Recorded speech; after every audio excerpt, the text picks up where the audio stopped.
There's a lot of people that like sales scripts. Some people don't like sales scripts. If you're in this 10K to 20K a month range, you're probably like me back then in that you have no previous high ticket sales experience. So it's really critical that you use something that helps you guide people along the process.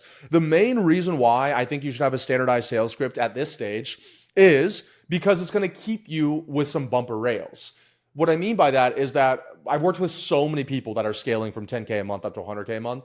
And the main common theme that I find is that their first couple of deals when they were a freelancer were layups. They were referrals, friends and family, people that were already sold. They got on the call. They could mumble and ramble and jamble for 60 minutes and still close the deal.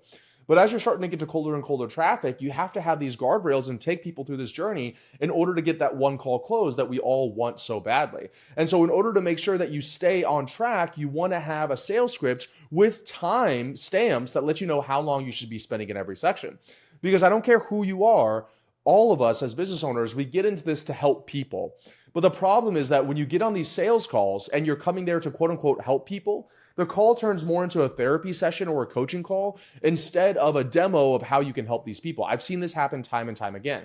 And so you get on the call, you try to dig in the pain point. So tell me, why do you want to work with an advertising agency, or what about, and then they go into this 40-minute rant about how they've tried everything, blah, blah, blah. They can't pay their house note, blah. And you're like, oh, I'm so sorry. I'm so sorry. And now out of your 60-minute call, 40 minutes of it is eaten up and there's no way you're going to make that sale. Right. So what you need to be able to do is you need to be able to ask very pointed questions. And then when people start getting off track, you need to have little reminders that say stuff like, if they start rambling, capture them by saying, hey, Bob, thank you so much for sharing that. I don't mean to cut you off, but there's a lot that we want to cover on this call. So let me ask you this next question. And then boom, you're moving to the next stage. So you kind of got to control that call. Otherwise, it's going to run off on its own and there's no way you're going to get that sale at the very end. So we want to start structuring a sales script. In addition to sales scripts, we want to start creating objection handlers. So at the bottom of all of my sales scripts that I help create for my clients, after we make the price offer, we make the price, or we drop the price, I'm sorry,